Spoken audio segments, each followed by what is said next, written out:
Vous écoutez l'ambition au féminin, épisode 153, et aujourd'hui, on va parler de rythme, de vitesse, d'accélération et de ralentissement en entrepreneuriat.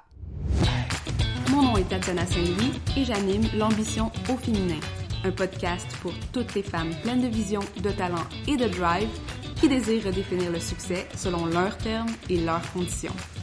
Chaque semaine, j'explore seule ou en présence d'invités les thèmes entourant la réussite professionnelle et personnelle. Mindset, productivité, leadership, branding personnel, c'est le rendez-vous pour réfléchir à la façon dont tu veux vivre ton plein potentiel et laisser ton empreinte dans le monde.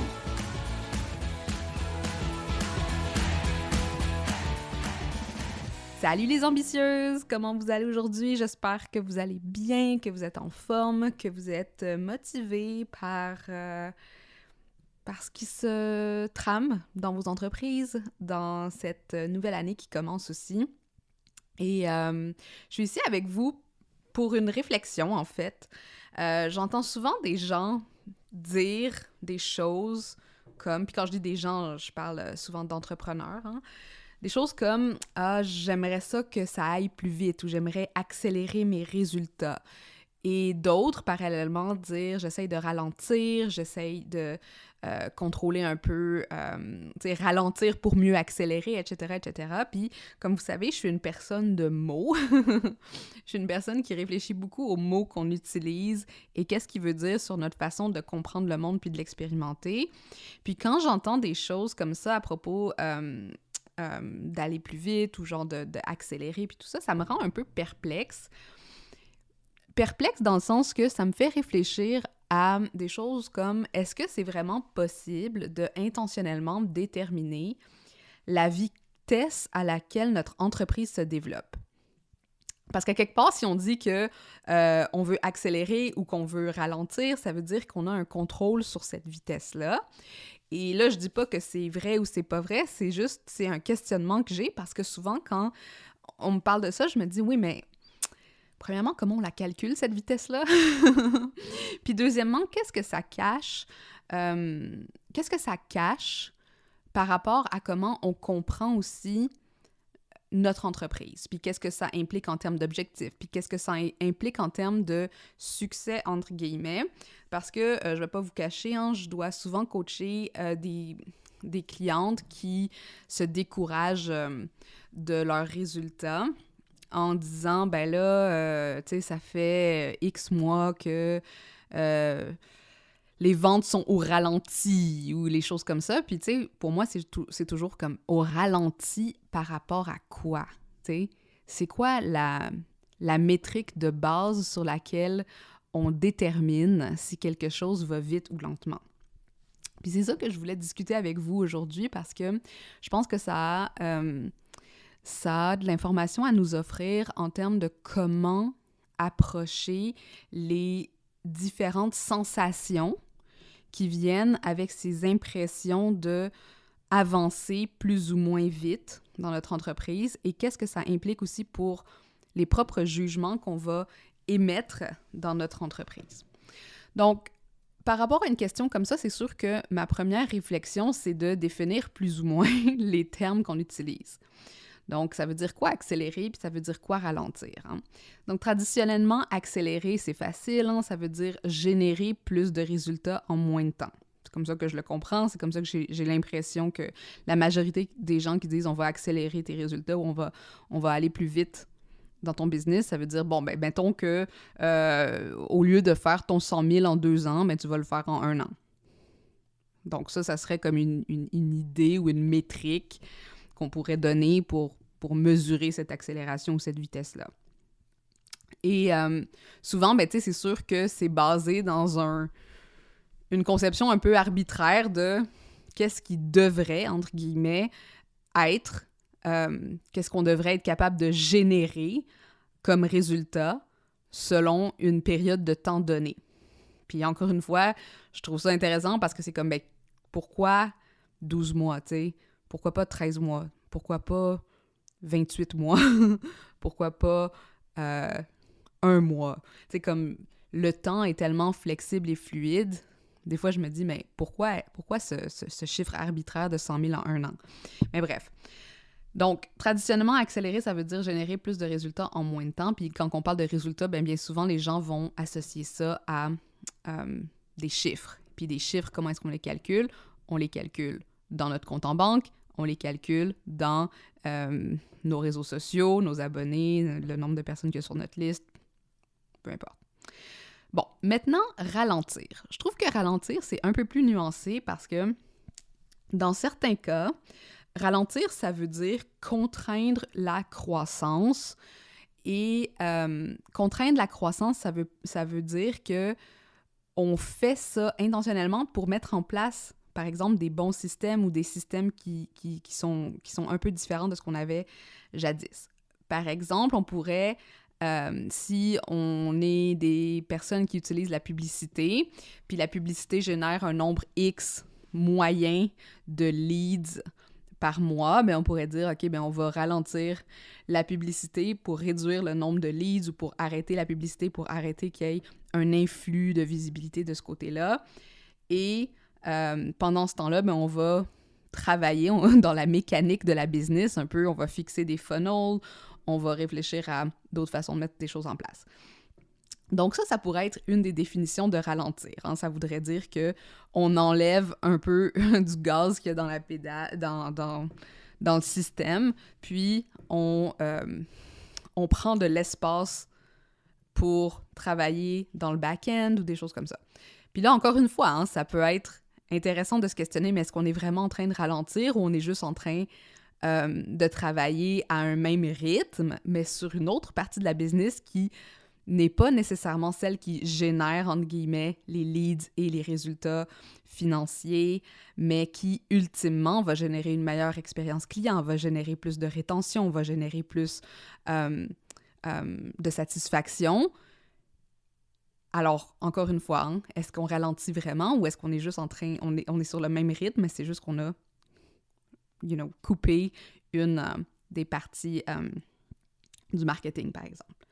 Donc, ce qui est intéressant, un autre exemple ici que j'avais noté, c'est des fois, on va restreindre, par exemple, le nombre de personnes dans un programme. Mettons, on va faire un lancement, puis on va dire, tu sais, il y a un certain nombre de personnes. Donc, on a des limites intentionnelles pour pas que si je fais un nouveau programme qui n'est pas nécessairement prêt, ou comme par exemple, là, en lançant Autopoésis, qui est un nouveau programme, tu sais, je voudrais pas avoir 100 personnes dans mon programme le jour où j'ouvre les portes. Parce que je suis pas prête, je serais pas capable, avec la capacité que j'ai calculée pour mon entreprise, de offrir le service que je veux offrir à une centaine de personnes.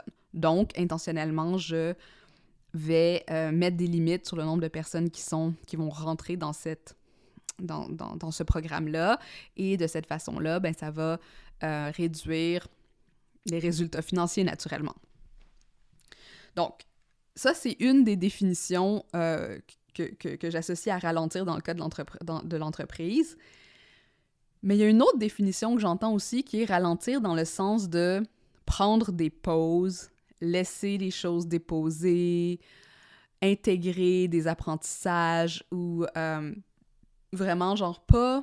Puis moi, je comprends ça comme ne pas focusser sur la business tant que ça. Hein? Puis laisser, dans le fond, être moins...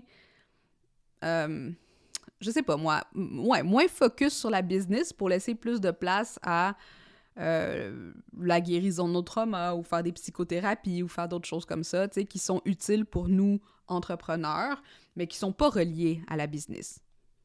Donc ça, c'est comme ça que moi, je comprends quand les gens disent « Ah, j'ai besoin, genre, d'intégrer ce que j'ai fait dans la dernière année » ou « J'ai besoin, genre, de laisser déposer » parce que ce qui arrive, c'est que probablement qu'il y a eu une activation qui a été faite à un certain degré. Bon, quelqu'un se serait peut-être brûlé avec un lancement ou quelqu'un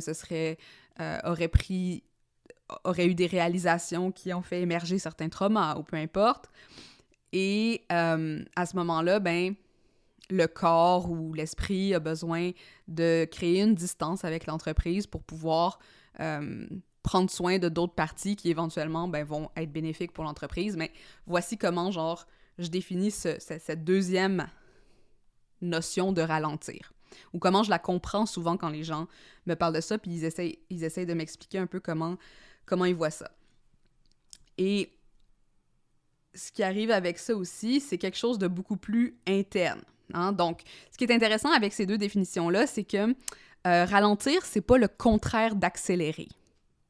Hein? C'est quelque chose de plus interne, c'est une impression qu'on n'est plus dans cette vitesse, entre guillemets, et souvent, ça va émerger d'un ressenti d'être essoufflé, de ne pas pouvoir suivre, d'être overwhelmed et d'avoir trop de pression pour ce qu'on est capable de gérer.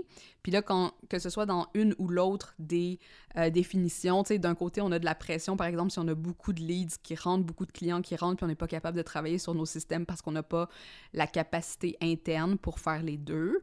D'un autre côté, ben si c'est de la pression au niveau, genre, de notre psyché, de notre psychologie, ben là, à ce moment-là, ben c'est qu'il y a une pression, où il y a comme un focus qui est demandé dans une autre partie de notre vie qui nous porte à devoir mettre notre énergie là-dessus et non pas sur l'entreprise. Donc, dans les deux cas, ou même dans le cas de l'accélération, dans tous ces cas-là, quand on parle de vitesse, moi, comment je le comprends, parce qu'encore une fois, la vitesse, c'est tellement arbitraire et irrationnel, hein, c'est impossible de calculer ça parce que ça impliquerait qu'il y aurait un point A et un point B et une norme pour arriver d'un point A à B. Puis on sait qu'en entrepreneuriat, il n'y a pas de point A à B.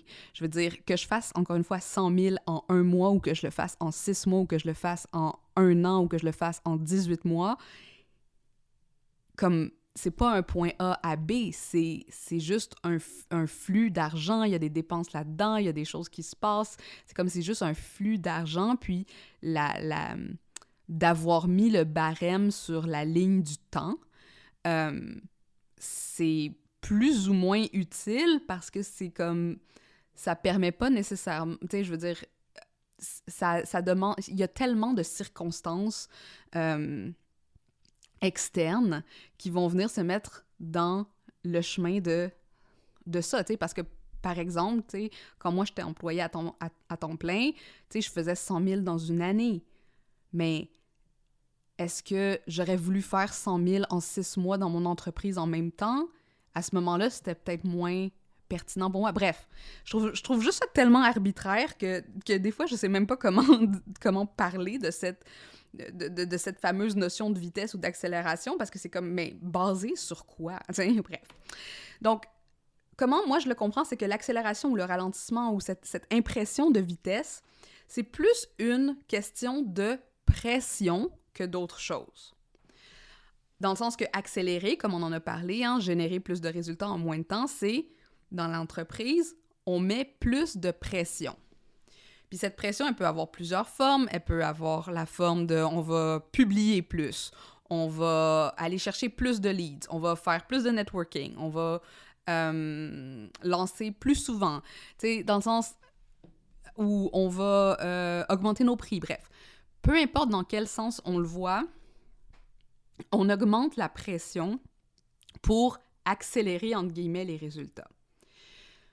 Parallèlement, quand on ralentit, ce qu'on fait, c'est qu'on réduit la pression. On réduit la pression sur les systèmes, on réduit la pression sur notre mental, on réduit la pression sur nos clients, on réduit la pression quand on considère qu'on est en train de ralentir. Puis,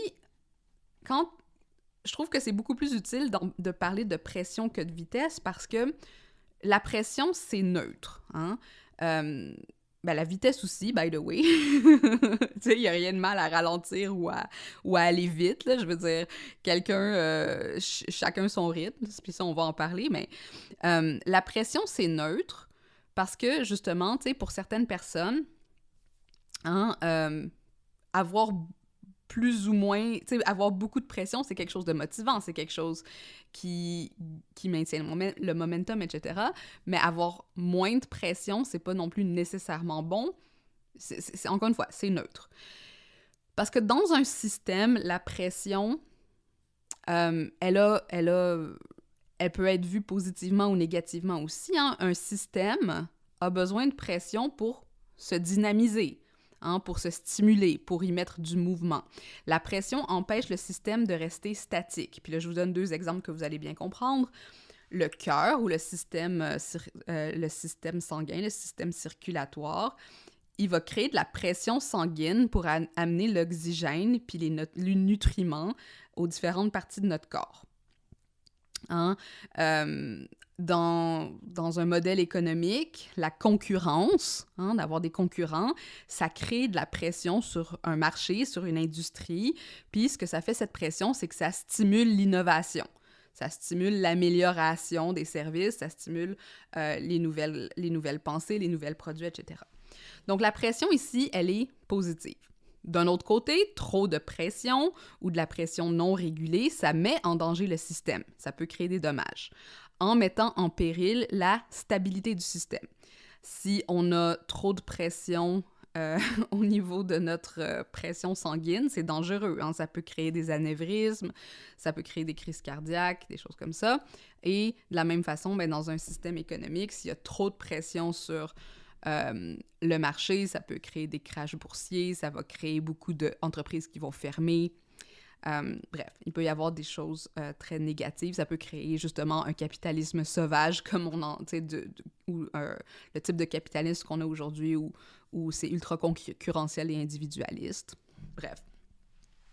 Donc, la pression, c'est neutre.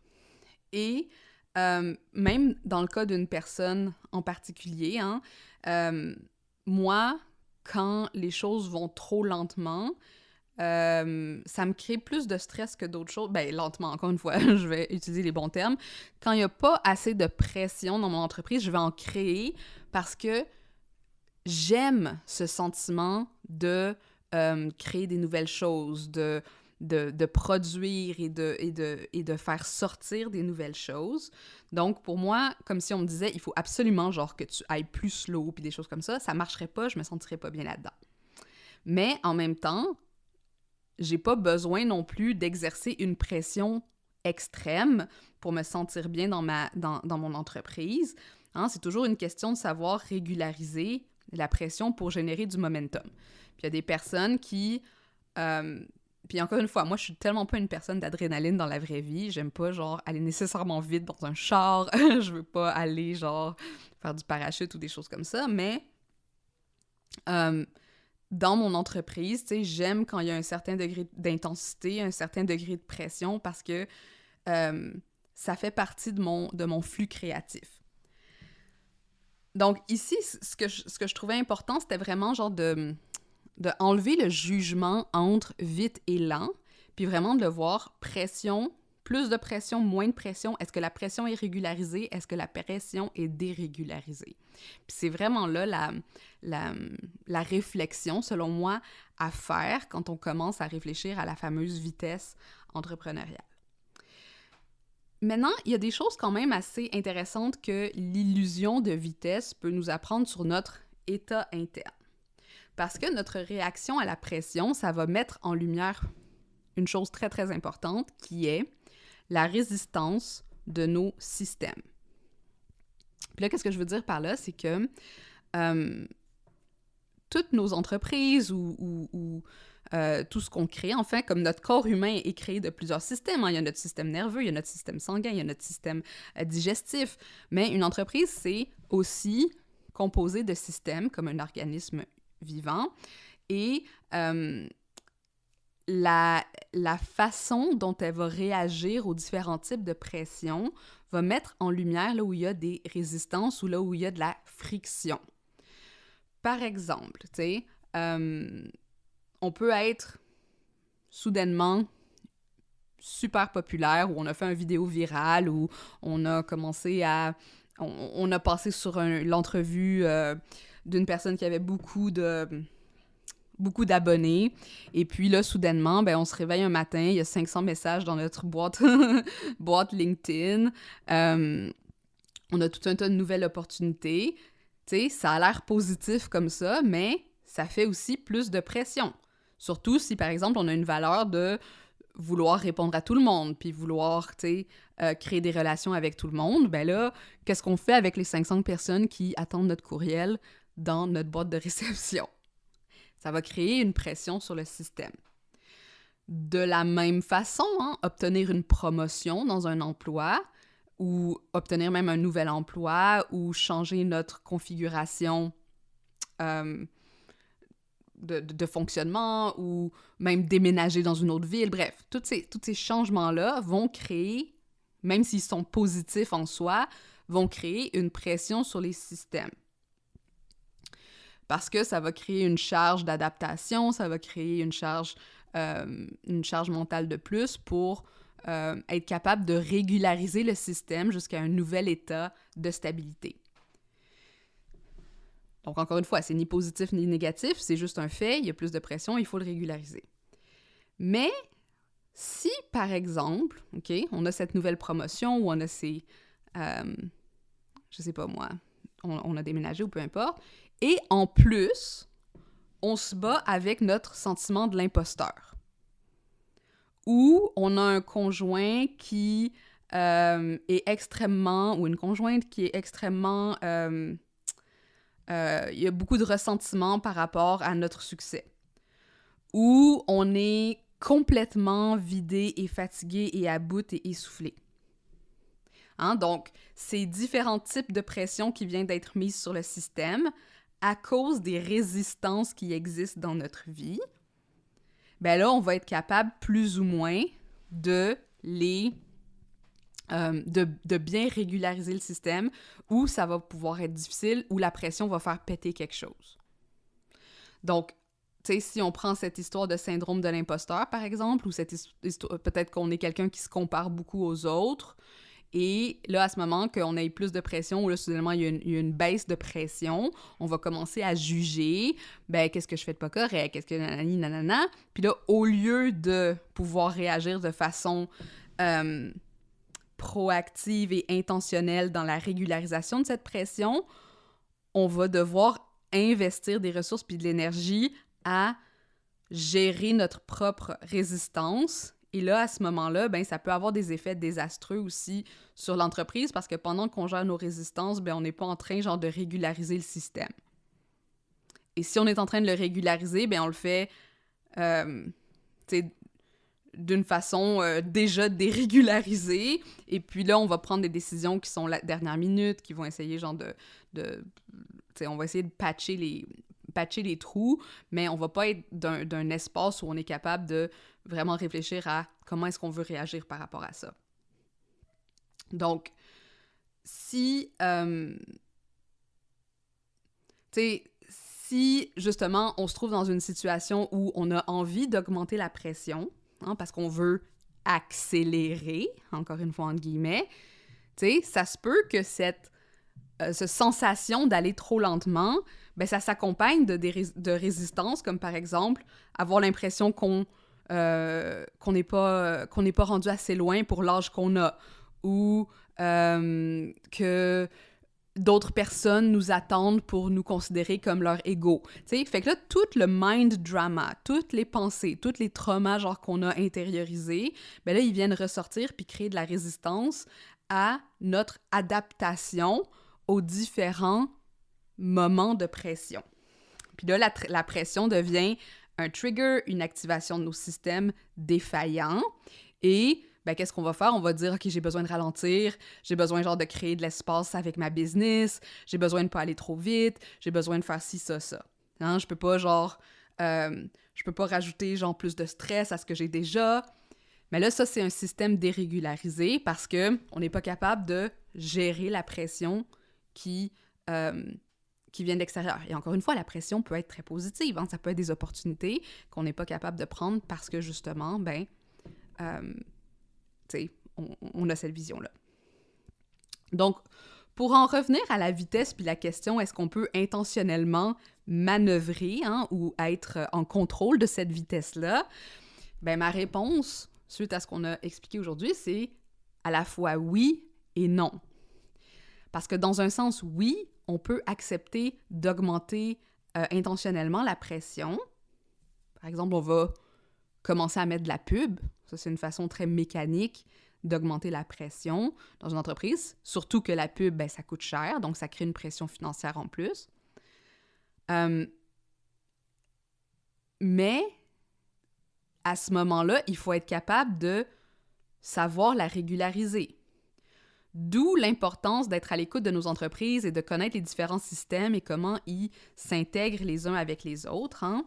Parce que ces systèmes-là vont rencontrer des résistances, vont rencontrer des frictions, et c'est notre travail de savoir les fixer. Puis là, je vous donne encore une fois cet exemple de pub, je vous en parle parce que c'est tellement réel dans mon entreprise. Nous, on a commencé à faire des pubs au mois de novembre. J'ai jamais fait de pub de la vie de mon entreprise. Puis là, on a commencé ça. Puis là, naturellement, avec les pubs viennent, comme je vous ai dit, de la pression financière parce que c'est pas donné. Je travaille avec une agence en plus, donc il faut doubler les prix de publicité par les prix, genre, de l'agence. On parle de plusieurs milliers de dollars par mois. Donc, il faut que je sois capable de régulariser, mon propre système nerveux à travers tout ça, mais aussi mon cash flow, mes dépenses, etc. Mais ça crée de la pression sur nos systèmes de livraison des programmes, dans le sens, est-ce que toutes les funnels ou les courriels sont parfaits, ils sortent à la bonne place, donc sur notre technologie, sur notre tech, et aussi sur nous comme équipe, parce que avec ça viennent plus de demandes clients pour du soutien technique ou des choses comme ça. Fait que là, pendant qu'on régularise cette nouvelle pression qu'il y a dans notre entreprise, il fallait qu'on soit prêt pour pouvoir mettre un influx d'attention là-dessus. T'sais, donc, on peut, dans un sens, on pourrait dire, OK, la pub va accélérer mes résultats, mais en fait, la pub va créer une plus grande pression sur mon entreprise, sur les audiences, etc. Et à ce moment-là, moi, je dois m'assurer d'être capable de la régulariser si je veux profiter ou bénéficier des résultats qui vont être créés. Dans l'autre sens, on peut diminuer la pression, comme j'ai expliqué tantôt, parce qu'on veut travailler sur des funnels ou on veut travailler sur des choses comme ça, ou on doit travailler sur des choses personnelles et donc on va créer de la distance avec notre entreprise. Puis là, à ce moment-là, ça va être de voir comment est-ce qu'on maintient un momentum qui va nous continuer à faire avancer sans rentrer dans les résistances de comparaison ou d'imposture ou de culpabilité ou de blâme ou de honte qui sont très insidieux parce qu'ils vont venir nous dire « T'as besoin de ralentir parce que t'es pas capable de prendre la pression. » Ça, je pense que c'est la pire chose, c'est de dire « T'es juste pas capable de prendre la pression, donc il faut ralentir et ralentir et ralentir et ralentir jusqu'à ce que on ait peur de notre propre ambition. » Bon, donc ça, c'est est-ce qu'on peut intentionnellement contrôler cette vitesse? D'un côté, oui, et d'un côté, non. Parce que, aussi, nos différents systèmes, nos entreprises, la vitesse, elle est arbitraire. Nos entreprises ont un rythme naturel. Elles ont une période de croissance naturelle qui va fonctionner directement en parallèle de notre habileté à délier les résistances. Puis là, je vais vous donner un exemple de qu'est-ce que je veux dire exactement par là. Je reprends encore mon exemple pour dire comme moi, quand j'ai lancé mon entreprise, vous le savez, je travaillais à temps plein. J'avais un emploi à temps plein. Puis ça, c'était une façon pour moi de régulariser la propre pression qu'une entreprise allait créer au niveau financier ou pendant que je déliais mes propres résistances autour de mon syndrome de l'imposteur, autour de ce que je voulais créer comme offre, autour de comprendre genre les différentes mécaniques des systèmes que je voulais mettre en place, de la tech, etc. Donc ça, c'était une façon pour moi de me régulariser à travers la croissance de mon entreprise. Il y a des gens qui décident de tout lâcher et de commencer et leur entreprise va avoir un autre rythme.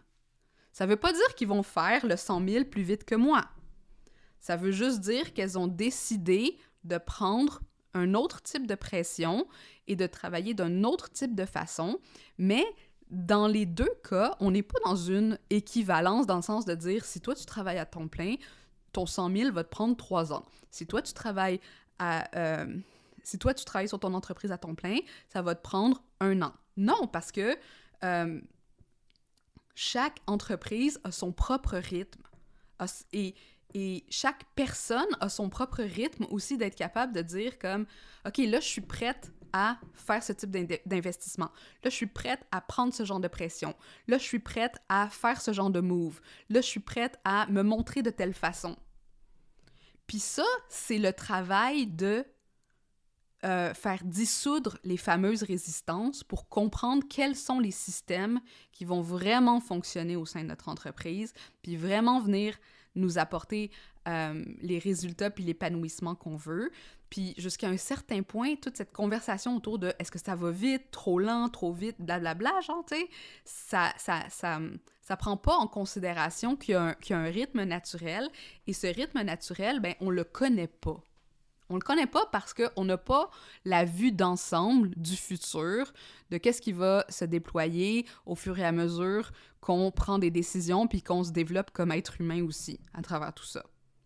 Donc, sachant qu'on n'a pas le contrôle sur la vitesse de cette façon-là, mais qu'est-ce qu'on peut faire? C'est quoi notre objectif? Ben, notre objectif, c'est de développer notre range, de travailler avec différents types de pression. C'est de régulariser les systèmes pour être capable de prendre plus de pression quand il y en a, moins de pression quand c'est nécessaire aussi. Hein? Donc, c'est de développer les outils aussi internes et externes. Hein? On peut engager des personnes pour nous aider avec ça. On peut se faire accompagner, on peut faire partie d'un mastermind, on peut mettre en place des systèmes de soutien pour justement nous aider pendant qu'on dissout les résistances, qu'on recherche où sont les frictions et qu'on ajuste les mécanismes qu'il y a au sein de nos systèmes pour être capable de prendre plus de pression quand on veut, et réduire la pression à d'autres niveaux pour être capable de rester calme et rester serein pendant qu'on fait ça, et prendre en charge plus de projets, prendre en charge plus de projets de développement si c'est ça qu'on souhaite. Donc, l'ambition est intimement liée à notre capacité aussi à vouloir augmenter la pression jusqu'à un certain point. Puis là, j'essaie de penser, est-ce que c'est vraiment vrai? Tu sais, je veux dire, il y a des personnes qui ont des ambitions de travailler peut-être genre, je sais pas moi, 2 jours par semaine, pas plus que 4 heures par jour, ben à ce moment-là, on enlève la pression, mais pour en arriver là, il faut être capable après ça que la business en soi, les outils qu'on a développés, les choses qui sont en place, soient capables par eux-mêmes d'absorber la pression que ça demande ou le momentum que ça demande pour créer une entreprise qui va générer ce type de lifestyle. OK? Donc, encore une fois, c'est un exemple, puis je pense que oui, c'est lié à nos ambitions, notre façon genre de gérer la pression, et ultimement, ben, cette pression, elle va se ressentir par ces fameuses histoires de vitesse ou de lenteur qui sont dans notre tête parce que, encore une fois, c'est complètement arbitraire. All right. C'est ça que je voulais partager avec vous. J'espère que ça a fait quelques étincelles pour vous. Et sachez que en ce moment, on est dans une période de vente pour mon programme Autopoésis, dont le sous-titre est Révolutionner l'autocréation de richesse. Et l'objectif de Autopoésis, c'est vraiment de travailler au niveau de vos systèmes pour être capable de créer une entreprise qui va s'auto-générer, s'auto-régulariser de façon à ce que l'énergie que vous allez lui mettre va vous revenir sous forme de revenus, de ravissement et d'épanouissement. Donc, la meilleure chose pour avoir les détails, c'est de visiter mtamarque.com/autopoiesis. Comment ça s'écrit? C'est AUTOPOIESIS.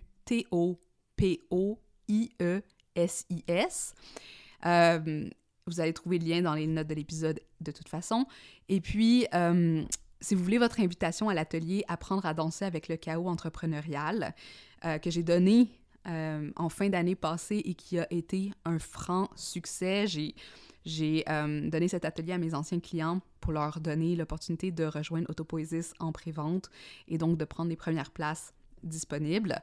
Ça a été un franc succès, les gens ont résonné, les gens ont capoté, ils étaient comme genre « tu viens de révolutionner la façon dont je comprends et je vois et je vis mon entreprise ». Et voilà, donc les places restantes pour Autopoiesis sont désormais en vente, elles sont ouvertes, les portes sont ouvertes. Donc la première étape, c'est d'envoyer votre candidature parce que vu qu'on va travailler avec vos systèmes, on va travailler au sein genre de votre entreprise singulière et unique, c'est un programme sur candidature. Puis c'est important pour moi de savoir que on va être dans une cohorte qui va se supporter et qui va vraiment bien travailler ensemble. Donc, ça vous engage à rien d'envoyer votre candidature. C'est pas quelque chose qui... c'est pas pour vous dire « Ah, vous êtes pas prête, vous blablabli, blablabla ». C'est vraiment pour voir est-ce que tu es un bon fit dans le programme. Si oui, je t'invite à l'atelier. Tu regardes l'atelier, puis après ça, tu sais, on peut s'en parler. Tu prends ta décision, tu me poses des questions, puis on regarde à partir de là. Donc, mtamarque.com/autopoiesis et on va parler de pression justement, puis rentrer un peu plus en détail de qu'est-ce qu'on fait justement quand on est dans une entreprise où la pression est trop élevée et parallèlement une entreprise où le momentum est en train de manquer et on doit la dynamiser pour être capable genre d'accéder à des résultats qui vont nous permettre de survivre dans cette entreprise-là. Ok tout le monde, merci d'avoir été là avec moi et puis on se dit à la semaine prochaine. Hey, t'es encore là? Ça veut dire que l'épisode t'a plu, c'est vraiment cool ça. Est-ce que je peux te demander quelque chose maintenant? Aide d'autres femmes comme toi à découvrir le podcast en déposant des étoiles d'appréciation pour l'ambition au féminin. Sur Apple Podcast, c'est facile, défile tout en bas de la page de l'émission où tu vois les avis et tape sur le 5 étoiles pour faire exploser mon cœur de joie. Sur Spotify, c'est encore plus simple. Navigue sur la page du balado et tape l'icône en étoile en bas de la description. Merci d'avance, je t'apprécie beaucoup.